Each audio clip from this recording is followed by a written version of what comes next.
This is gonna be very, very interesting.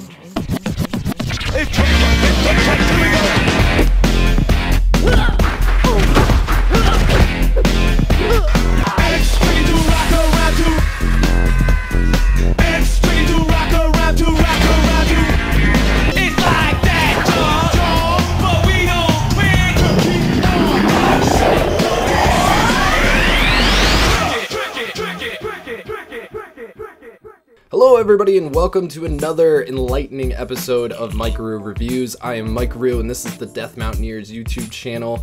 Welcome! It is getting to be winter time, it's getting cold out there.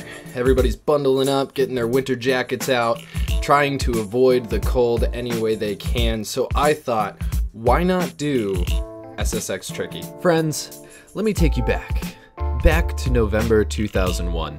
It was the era of the PS2, 9/11 had just happened, America was in crisis mode, but at least we had extreme sports. Oh yeah, skateboarding, BMX, motocross, mountain boarding, and let's not forget, snowboarding. Shit was tight, brah. Everybody was kick-flipping their way through some dark times, and the gaming companies were right on board. Pun fucking intended, dog. Tony Hawk's Pro Skater had set up a boom of extreme sports video games, and this was the heyday of ill-dumb tricks and hella fat stunts, yo. Seriously, you could not get away from this shit. I grew up skateboarding and snowboarding, and I just thought it was kind of a fun thing to do with my friends and not really a sport, but then it became this Nike Oreo sponsored mess. I mean, is the X Games, fucking X Games, is that still a thing?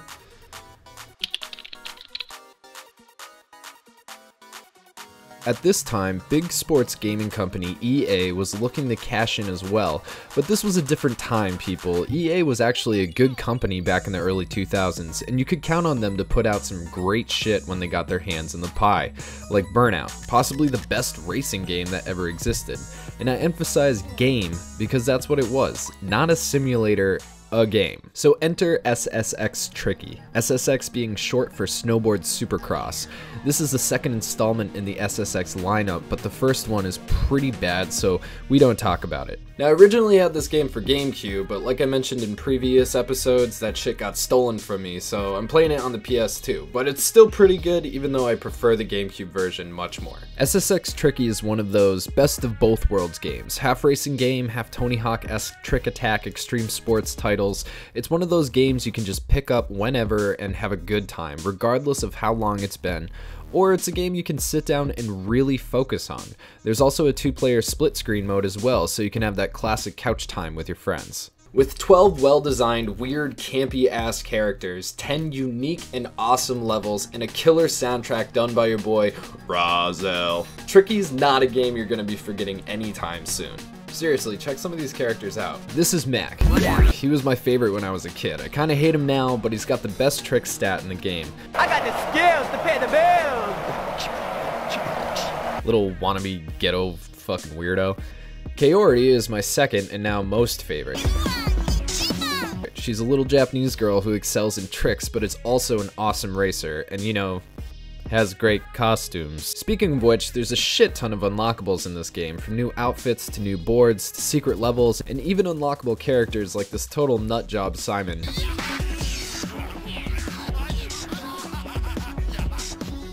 As well as this hippie asshole Brody.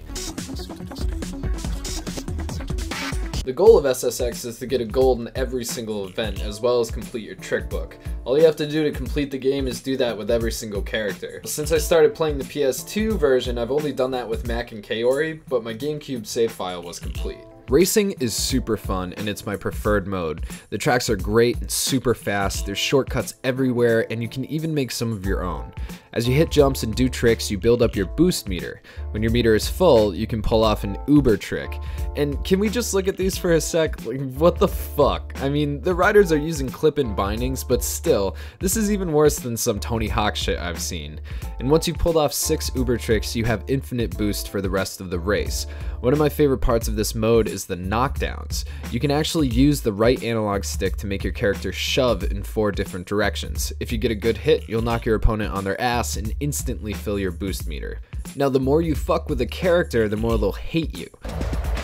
Beyond fear, beyond mind, kiss my behind. Brody, shut it or I'll boot you around the block. That's right, there's actually relationships in this game. Each character has a bio and backstory, and even an interview with SSX correspondents. The designers really went all out with the development of SSX, and it shows as you'll get attached to certain riders and hate other ones, like this fat piece of shit, Luther. He's the heaviest rider and Mac and Brody's worst enemy, as well as incredibly hard to knock down. Your success makes me stronger. You want to mud in my tires? Honestly, his dialogue is pretty funny for a redneck asshole, even if he looks like his mom drank while she was pregnant. Trick mode is the second type of event. When in this mode, the courses are decked out with a ton of extra rails, jumps, and score multipliers. It's also really hard. Hitting jumps just right can be a bitch, and maneuvering onto rails is, for lack of a better word, tricky. It can be a real challenge to get the gold, especially in the later courses, but when you do, it feels like you actually accomplished something, which is something I don't really feel in games a lot anymore. After you get all your golds and you complete your trick book, you unlock your Uber board, final outfit, and 2 secret courses, Untracked and Pipe Dream. Untracked is a backcountry free ride only available in practice mode, and Pipe Dream is a crazy board park available in signal event mode. The real magic of SSX Tricky is that it's just fun. It has a happy, enjoyable atmosphere, it's not incredibly complicated or rage-inducing, but it's also not stupid or insulting. It's just a great game. EA used to make a lot of titles that were just as good and just as enjoyable to pick up and play. It's a real shame that this style of gameplay is mostly dead and gone. SSX Tricky is a game that I've picked up probably once or twice a year since I got it when I was a kid. It's fun. It's just fun. That's the best thing about it, is that you can just pick it up, play it, and have a good time. And sometimes that's difficult to do with modern titles. But as far as I'm concerned, SSX Tricky for the PlayStation 2, Xbox, and GameCube gets a 10 out of 10 easily. I have so many memories playing this game with so many different people. It's just endless fun, it's wacky, quirky, and weird, and I love it. And I know that you will too. And if you want to get a copy, they're super cheap. So go ahead and go looking, because you can probably pick one up for about $3. But that's all the time we have for today, guys. I would like to thank you so much for watching. Before you go, make sure that you leave a like if you liked the video, and if you didn't like the video, leave a down like, why not? And if you want, subscribe for more. We do this all the time. We got plenty of stuff in our back catalog, and we would love to see you again here on the Death Mountaineers. I am Maikeru. This was SSX Tricky. Go and get yourself a copy. It's awesome. We got more stuff coming your way very soon. Happy holidays, everybody, and I'll see you next time.